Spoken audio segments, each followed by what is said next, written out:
Welcome back to the Mountain Morning Show here on Park City Television. I am joined by another summer fun reader who has accepted the challenge, done exceptionally well, and she's here to tell us all about her favorite reads this summer. Good morning, Charley Chambers. Good morning. How are you? Good. So I am excited to hear about the books you chose, but first let me learn a little bit more about you. How old are you? I am 9. You're 9 years old? 9 years old. And you're in 4th grade? I'm in 4th grade, yes. And what school do you go to? I go to Trailside Elementary. Trailside. And who's your teacher this year? Mrs. Engel. Mrs. Engel. We should say a little hi to Mrs. Engel. Hi. Because this is why Charley's late today. Yeah. It's a good cause. She's talking about reading, which is fantastic. So what book did you choose to bring? We have a list of your summer books, but what was the one that made the cut? My Big Fat Zombie Goldfish, the sequel. The sequel. There was and I like how it's spelled S-E-A-Quell. That's fun. What is this one about? This is about a little boy and his friends going on a road trip with their big fat zombie goldfish. But he has an evil scientist brother who kind of tried to kill the goldfish. Oh.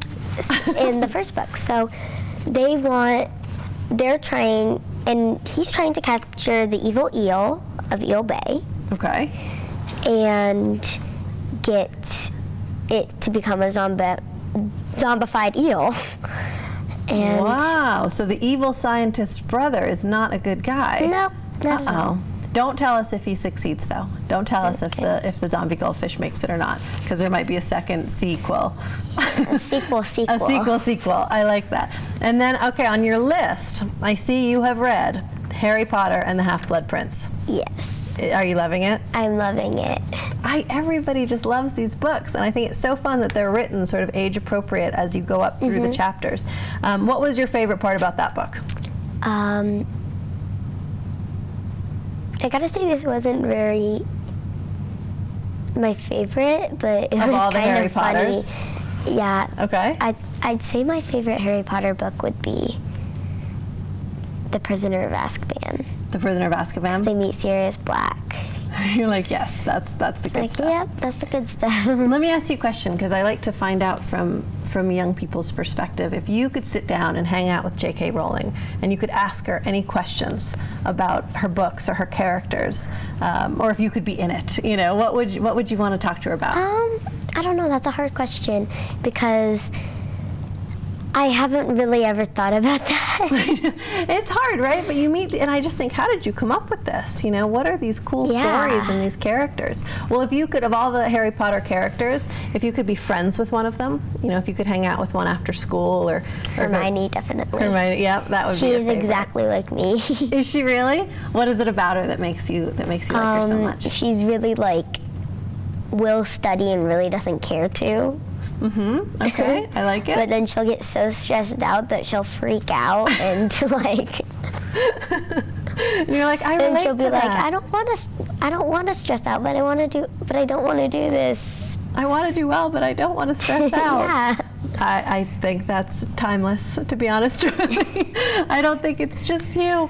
Let's see what else you picked. We have the Meg Macintosh series. What's so fun about those books?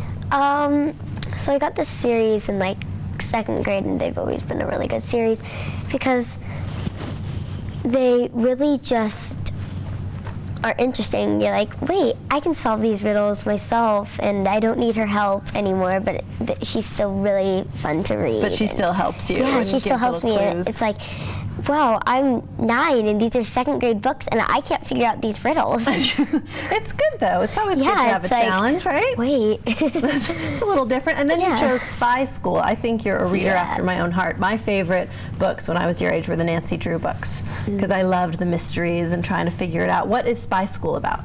Spy School is about a smart boy who thinks he's going to a science camp over the summer. But he's actually going to his top secret FBI school for spies in training.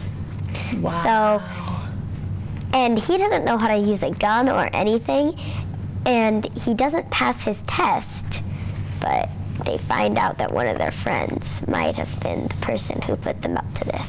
Ooh, dun dun dun. Don't ruin it for Okay. us. There's a lot of kids that are going to want to run out Yeah, and go read this too book many. right now, okay? Spy School. So I see a theme. I can tell you like to solve mysteries Yeah. and puzzles and clues. I think that's really fun. So let me ask you this. For a lot of parents I know who are out there looking at you and saying, what a fantastic, well-spoken, fantastic reader, and I would love my kids to get more into reading and books. How did you start off reading? What was, if you could think of maybe the first book that you read all by yourself, can you remember that far back? You're like, I remember a board book at some point. I think it was like a hardback book that looks like those yearbooks, and it's like spaced like that and everything, and it was like Elmo, so it was an Elmo book. It was an Elmo book. They just, my mom was in bed and read with me every night, and it was like, it had like all the stories from Elmo and in it, and then we would go ahead and read it, and I'd be like, I know that word, can I read this page?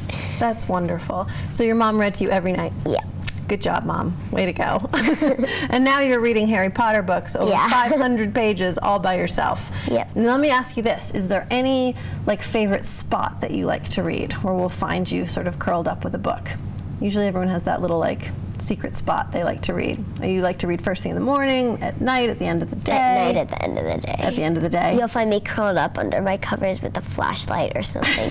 And my mom would come in at like 12 o'clock at night and be like, Charlie, you need to go to bed. It's Monday morning in the morning. Oh my goodness. You have to get up for school in a few hours. And it's like, and like you'll see like this glowing spot from like a flashlight. Just under the sheet. Under the sheet, like, oh my gosh. Just one more page, one more page. And then like I'd be like, this chapter's almost over, and I just started the chapter. We won't tell her. It'll be a Yeah, secret on it's fine. TV. Exactly. You know what? I think that's probably a pretty good problem for your mom to have with you. With the reading. I bet she'll be okay. And then about like it. in the morning, I'm grouchy, like, hey, it's not my fault. I was up like, reading yeah. one more chapter. I had to know what happened. Yeah, and then it's like I read like 4 more chapters, and I'm done with the entire book, and like I'll go check out the 7th book in the morning. You're like, there's always one more page that I have to read. Yeah. Well, Charlie, let me ask you one last question, because I know you have to get to school, and Trailside will be missing you. But if you could pick your favorite book of all time that you've read, even if it's a little kid book or a book that maybe you're really looking forward to reading, what's that one book that you just love so much? Order of the Phoenix. The Order one of the I'm on Phoenix. right now. Harry Potter. It's a good one. I don't blame you. And that's the one you're reading right now? Yep.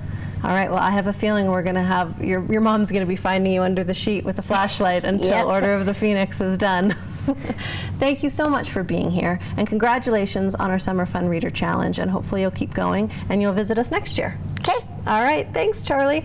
We will be right back here on the Mounting Morning Show. Joe has an exciting interview with an upcoming presidential candidate. You won't want to miss it right here on Park City Television.